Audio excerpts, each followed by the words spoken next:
Okay, let's think about the heart for a second. That amazing muscle just beating away. But what happens when things go wrong with its structure? Yeah, it's vital, isn't it?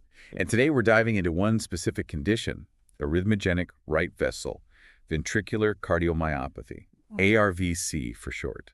ARVC. Right. And the plan is to really focus in, pull out the absolute must-know facts from the revision notes we've got, like a shortcut to the essentials. Exactly. Think high yield.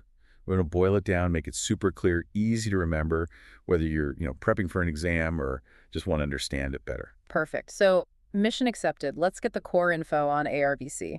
Where do we start? What is it, fundamentally? Well, at its core, ARVC is a disease of the heart muscle itself, a primary cardiomyopathy. Okay. And the really key thing, the hallmark feature, is this progressive replacement. The muscle tissue of the right ventricle, specifically, gets replaced by fatty and fibro-fatty tissue. So the right ventricle muscle turns into fat and scar tissue. Is that the idea? That's pretty much it. Imagine the muscle cells disappearing and being replaced by fat and fibrosis over time. It changes the structure of that heart chamber quite dramatically. Okay, I can see how that would cause problems. Healthy muscle gets replaced. That can't be good for pumping. Precisely. Yeah. It affects the heart's ability to contract properly and, crucially, its electrical stability, too. Ah, the electrical side. Now, what causes this replacement? Is it something people are born with? Often, yes. There's a strong genetic link. We're usually talking about mutations in genes responsible for desmosomes. Desmosomes, remind me. Think of them like molecular rivets or maybe strong glue. They hold the heart muscle cells tightly together. Okay, rivets or glue. Got it. So if you have a mutation in one of the genes for these desmosomes, the glue is faulty. The heart muscle cells, particularly in the right ventricle under stress, can detach. And when they detach, the body fills the gap with fat and scar tissue. That seems to be the process, yeah. It's like a wound healing response gone wrong, leading to that fatty replacement instead of healthy muscle repair. Wow. Faulty rivets, tissue replacement. And does this run in families? Very much so. Right. It's typically inherited in an autosomal dominant pattern, Meaning? meaning you only need to inherit one copy of the faulty gene from either parent Yeah. to potentially develop the condition. So seeing it in multiple generations isn't uncommon. Right. Okay, so it's genetic, affects the right ventricle structure. How would you see this electrically on an ECG, for instance? Good question. The ECG can show some characteristic changes. One of the most common ones is T-wave inversion. T-wave inversion. Where, specifically? Especially in the leads that look at the right side of the heart, V1, V2, V3, the right precordial leads. The T-wave normally shows the ventricle resetting electrically, so an inversion there is a red flag. Okay, T-wave inversion in the right leads. That's a key finding. Anything else? Yes, there's another sign, though it's a bit less common. It's called the Epsilon wave. Epsilon wave. What's that? It's this little small positive deflection, a sort of electrical wiggle that you can sometimes see right at the very end of the QRS complex, but before the T-wave starts. A little wiggle at the end of the QRS? Yeah.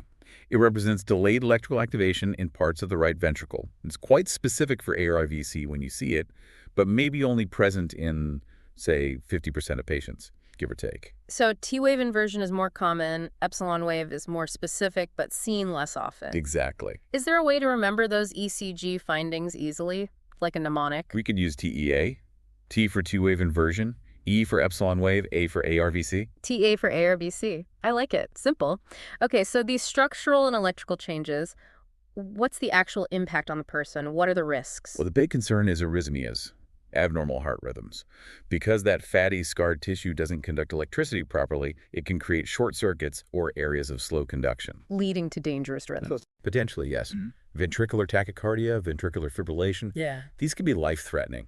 And tragically, this puts individuals with ARVC at a higher risk of sudden cardiac death. That's really serious. So diagnosis must be crucial. You mentioned the ECG. What else is involved? I know we're keeping it high yield, but just briefly. Right. Briefly, the ECG is key. Yeah. But doctors also use imaging like echocardiograms or perhaps more definitively cardiac MRI scans to actually see the structural changes in the right ventricle, the thinning walls, the fatty infiltration, how well it's pumping. Okay, imaging to see the structure. Yeah. Got it. And just to place ARVC, how does it compare to other heart muscle conditions? Our notes mention HOCM briefly. Yes, hypertrophic obstructive cardiomyopathy, HOCM. It's also a primary cardiomyopathy, but it's quite different. How so? The fundamental difference is this. HOCM is about the heart muscle becoming too thick.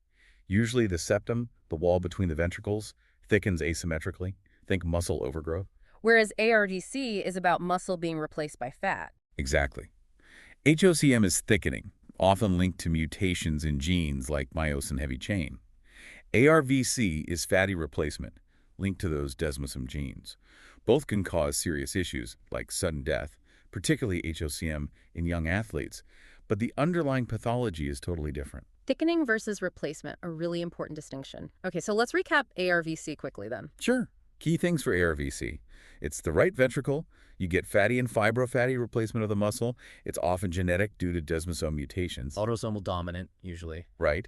And on the ECG, look for T-wave inversion in the right leads and maybe that specific Epsilon wave. Remember TE for ARVC. And the big worry is arrhythmias and the risk of sudden cardiac death. Precisely. That's the high-yield summary. That really crystallizes it. Understanding those core pieces is vital. Absolutely. And if you listening want to delve deeper, maybe for exam revision or just more detail, definitely check out pastmsra.com. There's also freemsra.com. Great resources there. Excellent recommendation. So pass them at daserish.com and freemsra.com. And hopefully this deep dive gave you that clear, essential understanding of ARVC. It shows how breaking down even complex conditions into key features can really help lock them in. Thanks for joining us.